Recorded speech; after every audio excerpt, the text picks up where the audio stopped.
Saya belum masuk di akal saya, Jokowi anaknya mau mengkhianati PDI Perjuangan yang sudah membuat 7 peristiwa dalam hidup dia. Politisi karbitan. 22 jam yang lalu politisi senior PDI Perjuangan Pandana Baban menyebut dua anak presiden Jokowi tidak punya karir politik hingga sampai menempati posisi politik seperti wali kota dan ketua partai dalam sebuah talk show televisi. Pisang jadi ketum partai Mawar. Gak kekecilan dah partainya, Mas. Secara kuantitas elektoral 2% itu memang kecil, tapi secara kualitas ini partai yang selamat untuk Mas Kaisang udah menjadi ketua umum PSI. Semoga amanah dan bisa bekerja dengan baik sebagai ketua umum. Selamat ya Mas Kaisang. Itu. Di PD Perjuangan itu ada aturan, ya, ada aturan. Kita sudah terikat pada aturan, ya. Tidak boleh di dalam satu keluarga inti itu berbeda partai.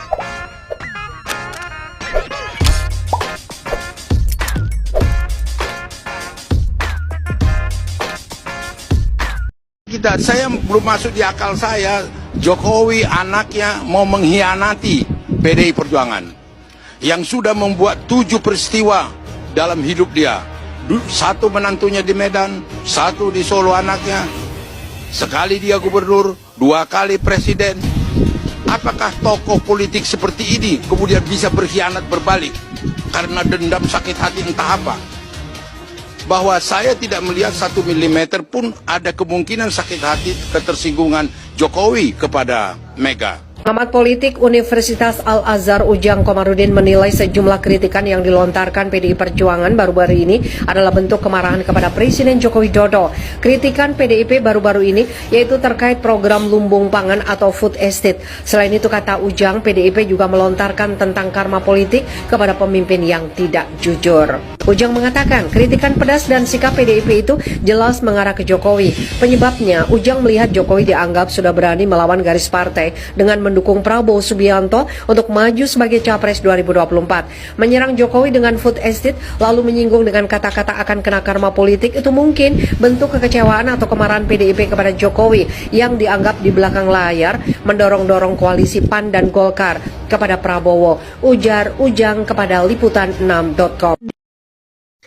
Baik sahabat sekalian, barusan kita menyaksikan sebuah video yang memang sudah bukan informasi baru lagi, karena ini sudah menjadi konsumsi publik, di mana seorang politikus kawakan dari PDI Perjuangan, Pak Nababan, itu menyampaikan kekesalan, kekecewaannya ketika Mas Kaisang terpilih menjadi ketua umum partai PSI. Dan yang menyampaikan bahwa dengan Kaisang menjadi ketua PSI, secara tidak langsung Pak Jokowi dan keluarganya telah mengkhianati PDI Perjuangan yang pernah mencatatkan 7 sejarah dalam hidupnya. 7 sejarah ini beliau pun menguraikan, yakni 2 kali beliau terpilih menjadi wali kota, 1 kali gubernur, 2 kali presiden, dan juga anaknya Mas Gibran menjadi wali kota Solo, dan juga menantunya Bobi Nasution menjadi wali kota Medan.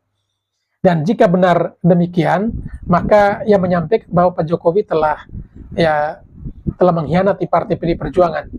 Karena sesungguhnya PDI Perjuangan sudah mencetak 7 sejarah besar dalam hidup Pak Jokowi dan keluarganya. Dan tadi kita menyaksikan juga ada informasi lanjutan bahwa mungkin ini masih dugaan bahwa Pak Jokowi melakukan manuver politik dengan mendorong atau mendukung Prabowo menjadi capres. Karena itu maka baru-baru ini mulai diungkit terkait dengan food estate, di mana food estate ini juga merupakan program dari Kementerian Pertahanan yang dalam hal ini dipimpin oleh Prabowo Subianto. Dan dari pihak PDIP mulai berpikir dan menganalisa barangkali Jokowi juga ada di balik itu semua.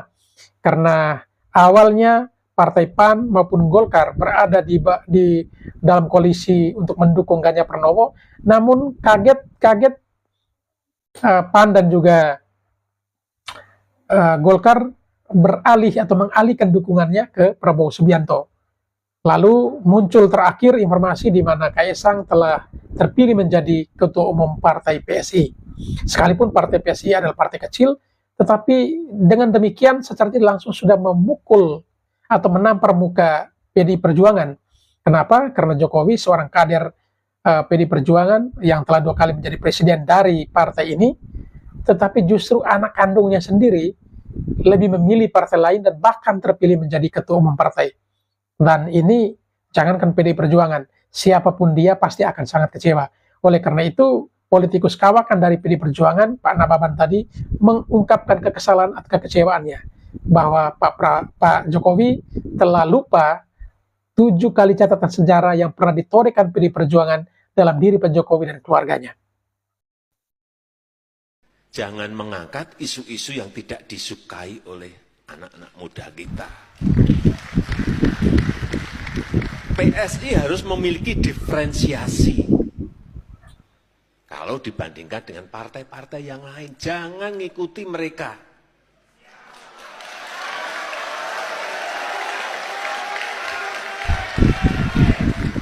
Isunya jangan ngikuti mereka. Jangan menjadi follower, tapi harus menjadi trendsetternya. Keren pernyataan dari Pak Jokowi barusan ya. Ini beliau hadir dalam Munas Partai PSI. Waktu itu Mas Kaisang belum menjadi ketua umum PSI. Dan pada kesempatan tersebut Pak Jokowi menyampaikan di depan para kader PSI, memberikan support dan semangat bahwa PSI harus menjadi yang lain, harus menciptakan diferensiasi. Artinya harus mampu menciptakan sesuatu yang berbeda dengan partai lain. Isu yang diangkat pun harus yang berbeda. Jangan menjadi follower, tetapi harus menjadi trendsetter. Nah ini luar biasa ya, dukungan supportnya ini. Dan ketika video ini mulai diungkap ke publik, dan ada yang mulai kupingkan video ini, mulai dikait-kaitkan dengan Mas Kaisang yang terpilih menjadi Ketua Umum PSI. Apakah pernyataan atau support Pak Jokowi saat itu ada kaitannya dengan Mas Kaisang yang bakal menjadi Ketua Umum PSI? Apakah waktu Pak Jokowi menyampaikan pidatonya ini memang sudah ada planning di luar sebelumnya bahwa Mas Kaisang akan bergabung ke sana, sehingga secara langsung Pak Jokowi memberikan dorongan kepada para kader PSI harus mampu menciptakan diferensiasi. Isunya harus berbeda, jangan ikut-ikutan, jangan menjadi follower, atau jangan menjiplak isu yang dibawa atau yang dibangun oleh partai-partai lain, tetapi harus mampu menciptakan diferensiasi atau pembeda. Dan itu sudah dimiliki PSI, karena saya tahu publik bahwa PSI itu adalah partai orang muda.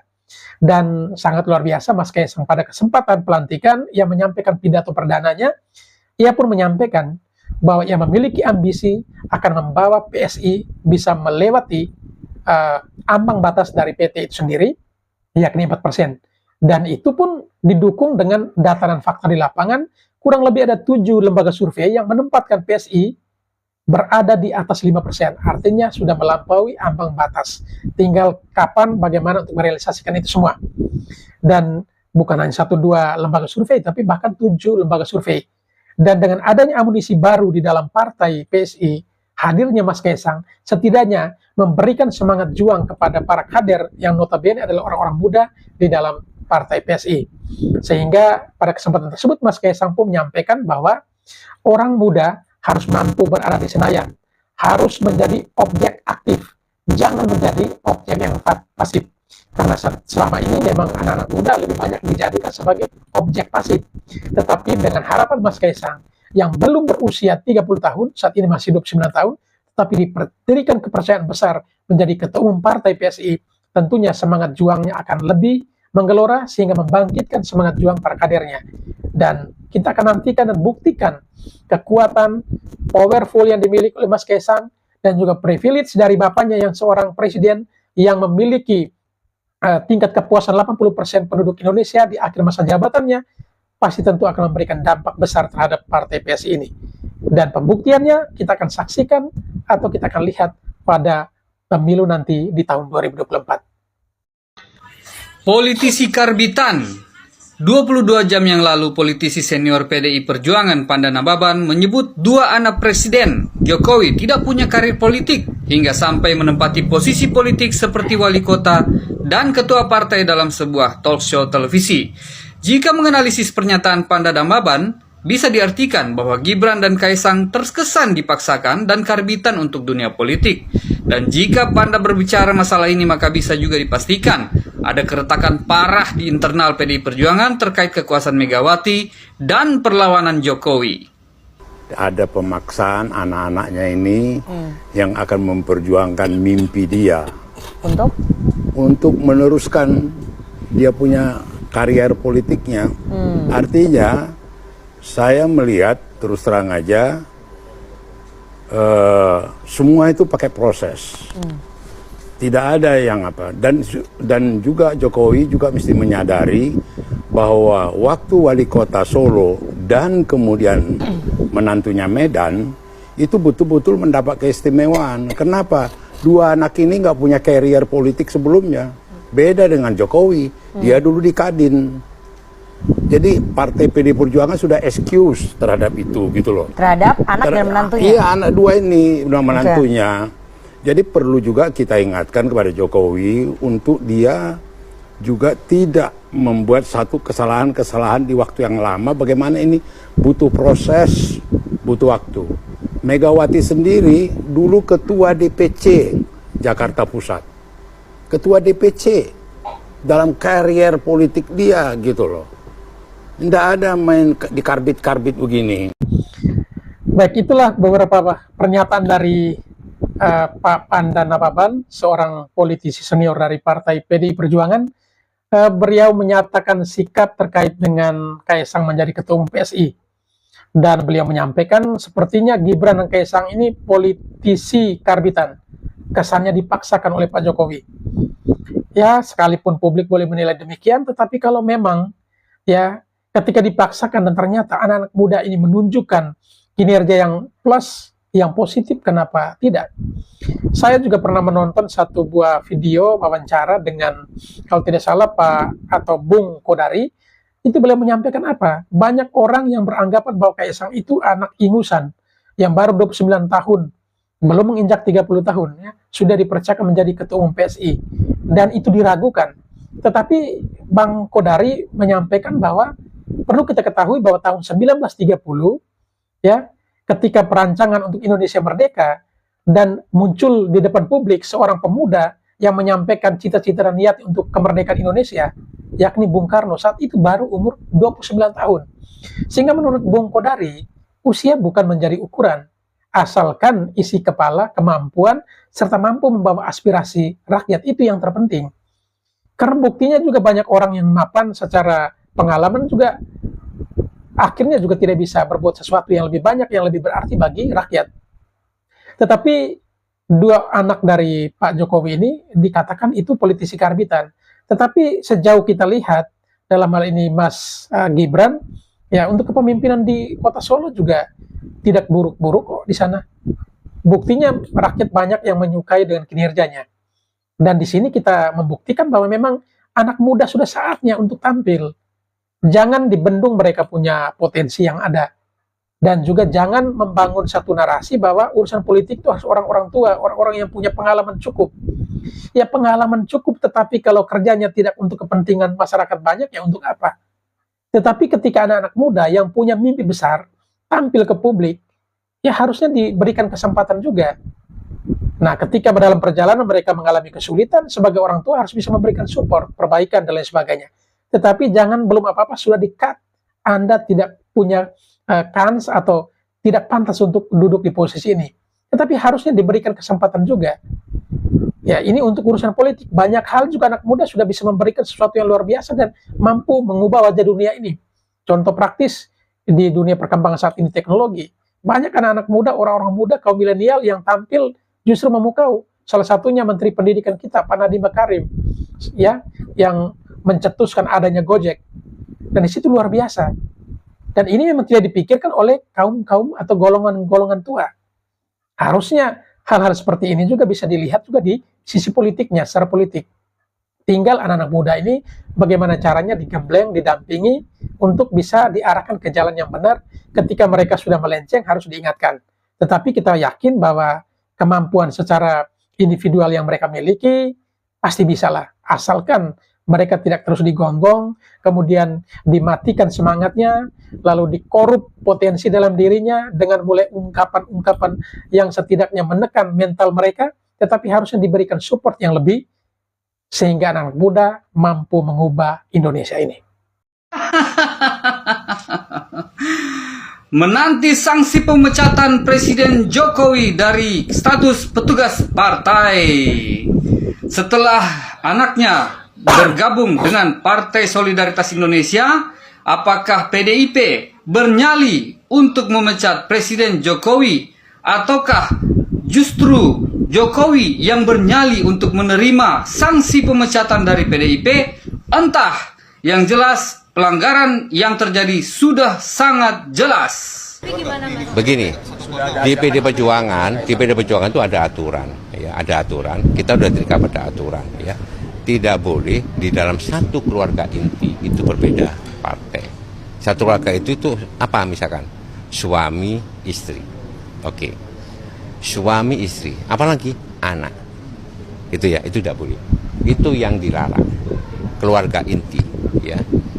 Kemudian kalau di luar keluarga inti apa? Ini menjadi catatan. Misalnya saya punya adik, ya, sudah berumah tangga, macam-macam ya. Kemudian dia menjadi pengurus partai lain. Itu catatan bagi saya. Berarti saya tidak mampu, gitu ya, untuk melakukan proses pendidikan politik, proses penyadaran, proses yang menyangkut persoalan pilihan politik kepada adik saya. Evaluasi bagi saya. Ya kan? Nah, jadi ini karena masing-masing sudah dewasa dan partai tidak boleh misalkan memaksa-maksa orang. No. Ya. PD Perjuangan itu anggotanya monggo silakan datang secara sukarela, berjuang bersama-sama dengan kita. Untuk apa? Ya untuk memperjuangkan esensi nilai-nilai dari ideologi Pancasila seperti yang diimpikan oleh Bung Karno. Bagaimana Pancasila kemudian dioperasionalisasikan menjadi Trisakti. Ya kita semua berjuang itu. Bagaimana membangun masyarakat yang toto tentrem, kertora harjo, masyarakat yang adil sejahtera. Baik sahabat sekalian, itu satu bentuk pernyataan sikap dari salah satu petinggi partai PDI Perjuangan DPP Pusat, Pak Jarod ya. Pak Jarod menyampaikan ketika ditanya oleh wartawan terkait dengan sanksi apa yang bakal diberikan kepada Jokowi atau terkait dengan anggaran dasar dari partai PDI Perjuangan itu sendiri. Dan Pak Jarod menyampaikan bahwa memang ada aturan dalam partai PDI Perjuangan, yakni keluarga inti tidak boleh beda partai. Keluarga inti pun diterjemahkan, keluarga inti itu adalah suami, istri, dan juga anak. Tetapi beliau menyampaikan bahwa contoh, dia memiliki seorang adik, lalu adiknya menjadi pengurus di partai lain, ini menjadi catatan pribadi untuk dirinya. Bahwa kemampuan pribadinya, kemampuan personalnya tidak berpengaruh atau tidak punya efek kepada keluarga, sehingga keluarga lebih memilih partai lain. Dan ini menjadi catatan bahwa beliau tidak mampu. Tetapi lain halnya dengan yang dialami oleh Kaisang. Kaisang ini adalah seorang anak kandung dari Pak Jokowi. Tetapi kalau tidak salah ada satu video juga di mana Pak Jarod ini sendiri ketika dimintai keterangannya via telepon, kalau tidak salah waktu itu ada videonya di dalam sebuah televisi yang saya sempat nonton waktu itu, yakni Pak Jarod menyampaikan bahwa di dalam yang dimaksudkan dengan keluarga inti itu adalah suami, istri, dan anak-anak yang dalam tanggungan. Artinya anak-anak yang belum berkeluarga yang masih satu keluarga dengan orang tuanya.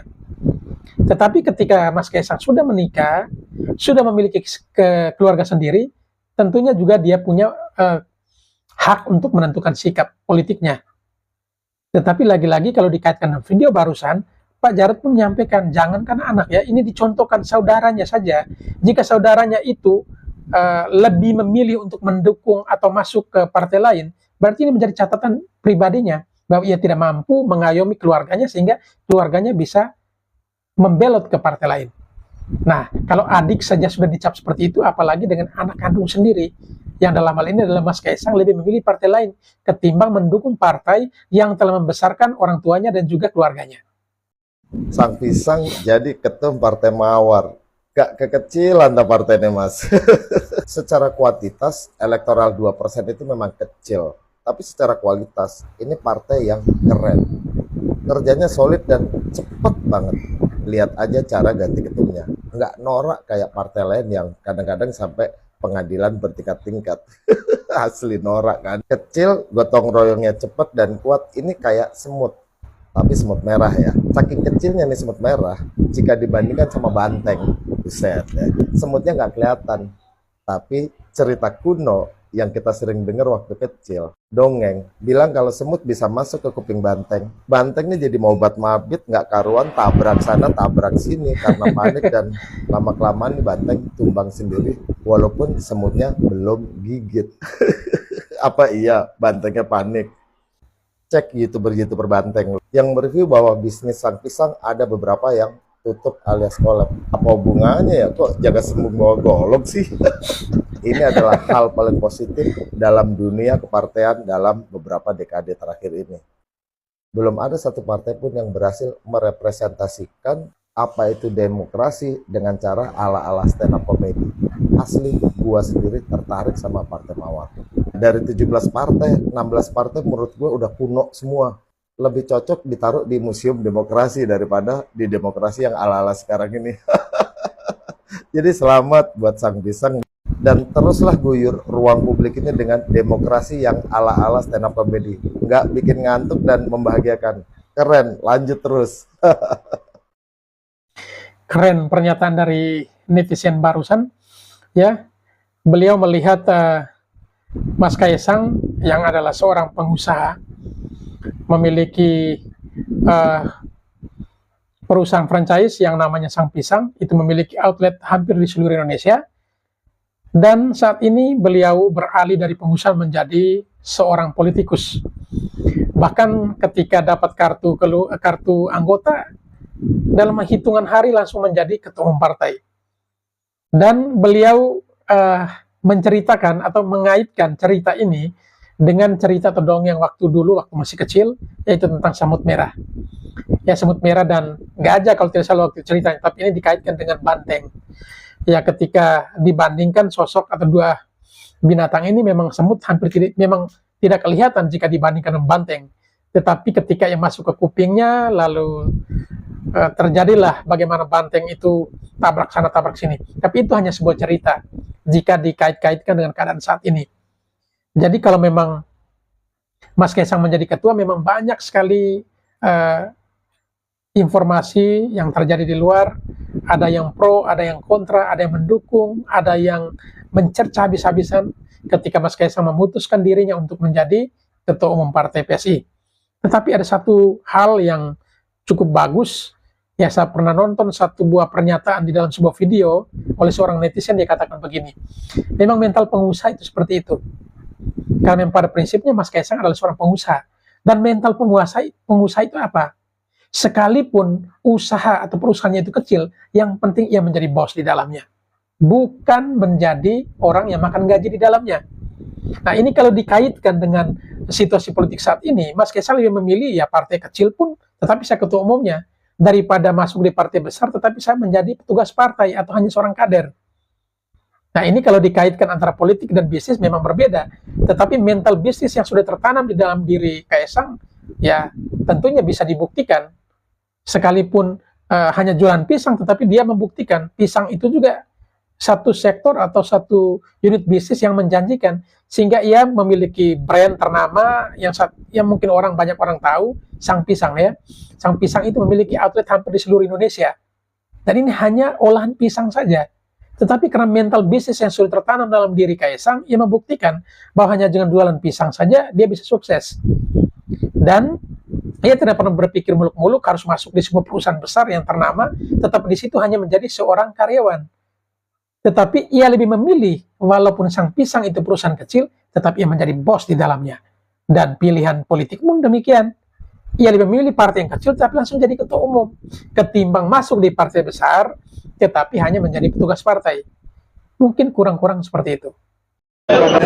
Selamat untuk Mas Kaisang udah menjadi ketua umum PSI. Semoga amanah dan bisa bekerja dengan baik sebagai ketua umum. Selamat ya Mas Kaisang. Itu kan saya selalu mengatakan bahwa PDI Perjuangan terbuka. Kami akan selalu bersilaturahmi. Namun memang semua partai itu mempunyai strateginya masing-masing dalam merangkul atau kemudian memenangkan capresnya. Jadi ayo Mas Kaisang ikut PDI Perjuangan aja yuk. Wah, keren ini pernyataan dari Mbak Puan Maharani ya. ketika dimintai pendapatnya terkait dengan dilantiknya atau dikukuhkannya Mas Kaisang menjadi Ketua Umum Partai PSI, Mbak Puan Maharani justru menyampaikan ya profisiat buat Mas Kaisang yang sudah dilantik kayak menjadi Ketua Umum Partai PSI. Dan bahkan satu kalimat terakhir yang kita boleh dengar itu bahwa ya PD Perjuangan sangat terbuka dengan siapa saja, dan memang masing-masing partai pasti punya strategi politiknya, dan itu diakui oleh Mbak Puan Maharani. Mungkin strategi partai PSI untuk menaikkan elektabilitas partainya dengan merekrut Mas Kaisang masuk menjadi ketua umum di situ, sekalipun Mas Kaisang tidak punya pengalaman politik di situ, tidak pernah menjadi salah satu kader di partai manapun, tetapi justru masuk dan 3 hari langsung diangkat menjadi ketua umum partai. Dan barangkali itu juga salah satu strategi dari partai itu sendiri, sehingga Mbak Puan Maharani menyampaikan bahwa memang masing-masing partai pasti punya strategi politiknya, dan beliau melihat apa yang dilakukan oleh Kaisang atau dilakukan oleh partai PSI dengan mengangkat Kaisang menjadi ketua umum partai, ini pun juga merupakan salah satu strategi politik dari partai PSI. Dan satu kalimat terakhir yang mungkin kita tidak lupakan tadi adalah ya beliau menyampaikan apa, ayo Mas Kaisang, mari dukung PD Perjuangan. Dan ini keren ya. Jadi Mbak Puan tidak hanya melihat bahwa PSI sebagai lawan politik, tetapi justru dia melihat bahwa PSI juga salah satu partai yang setidaknya juga bisa menaikkan atau memberikan dampak positif terhadap koalisi PD Perjuangan ini untuk memenangkan Ganjar. Sehingga Mbak Puan Maharani juga menyampaikan bahwa ayo Mas Kaisang mari gabung di PD Perjuangan.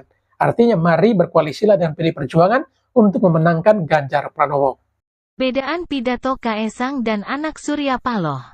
Apresiasi setinggi-tingginya kepada kawan-kawan yang sudi berlatih selama kurang lebih seminggu ini, di tengah hujan, di tengah terik matahari, tetap ada semangat di antara kita. Dalam sambutan saya yang pertama ini, saya akan menyampaikan 1.500 poin penting. Wah, banyak sekali Mas. Saya sadar banyak anak-anak muda yang pesimis dan sinis dengan politik. Saya tidak bisa nyalain mereka. Betapa tidak, politik terlanjur diasosiasikan sebagai pusatnya berantem, fitnah, hoax, korupsi, money politik, dan sebagainya.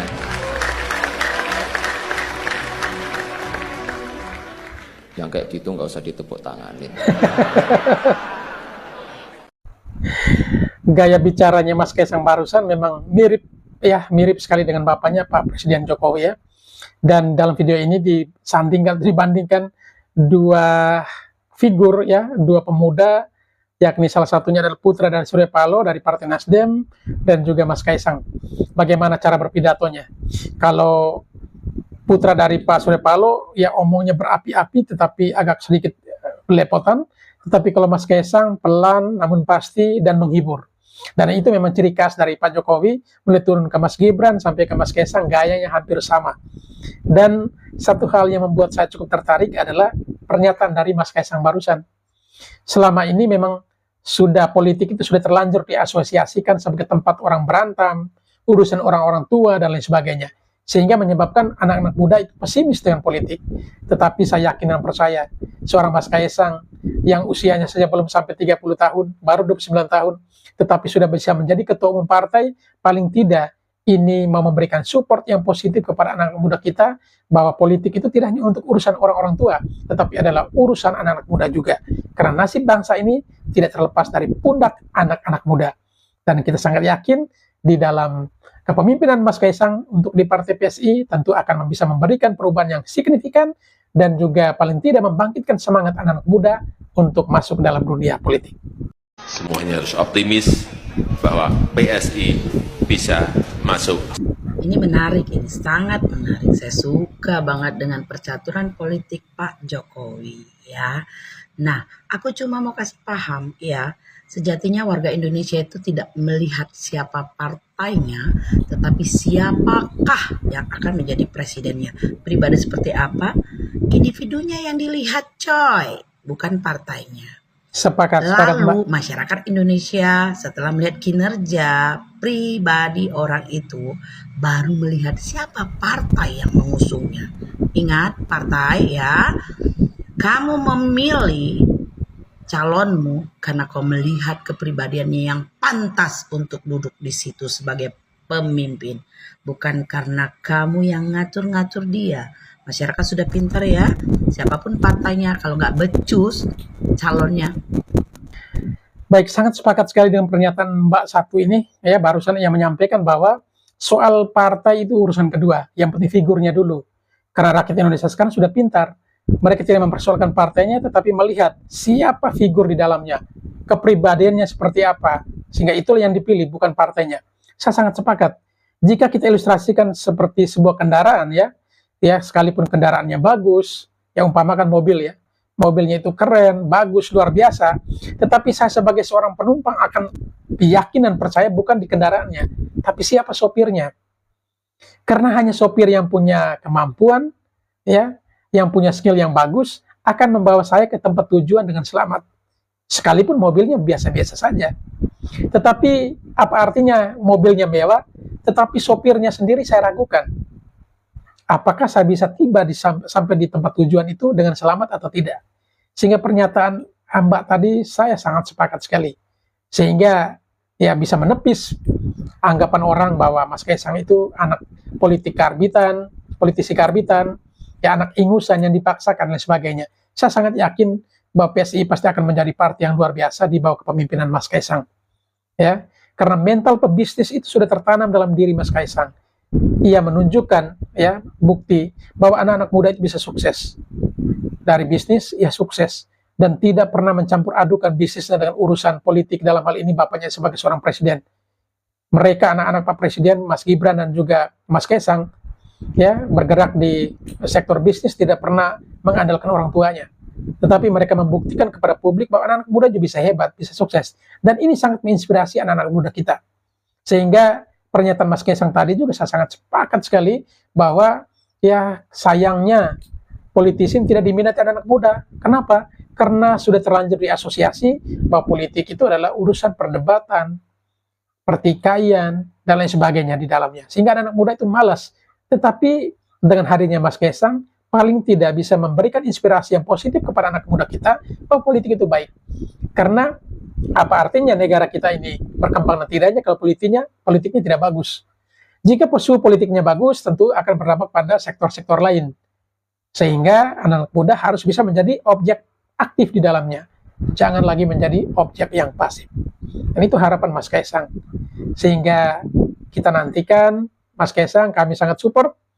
Ya, sebagai orang muda, kaum milenial sangat support Mas Kaisang. Buktikan kepada publik yang mencemoohkan Anda, yang meragukan Anda, yang sering dikatakan sebagai politisi karbitan, tunjukkan itu.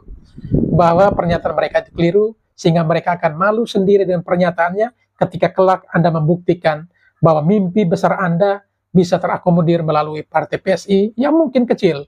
Ya, sekalipun partai PSI itu kecil yang masih di bawah PT, tapi kita yakin bahwa dengan adanya Mas Kaisang akan lolos PT dan juga akan memiliki perwakilan di Senayan nanti. Sehingga bisa menepis anggapan orang di luar sana. Dan ini sudah terbukti, anak muda itu hebat. Dunia sudah semakin canggih. Anak muda harus saatnya sudah bisa mengambil estafet politik ya, di dalam dunia politik. Terbukti di Thailand barusan, ya ada pemilu dan partainya anak-anak muda justru memenangkan pemilu. Dan ini bukan tidak mungkin akan terjadi di Indonesia. Bisa saja terjadi. Segala sesuatu bisa menjadi mungkin. Mungkin karena ini adalah urusan politik. Politik itu adalah memungkinkan segala kemungkinan yang mungkin belum mungkin terjadi, tetapi akan pasti mungkin terjadi. Dan itu adalah politik.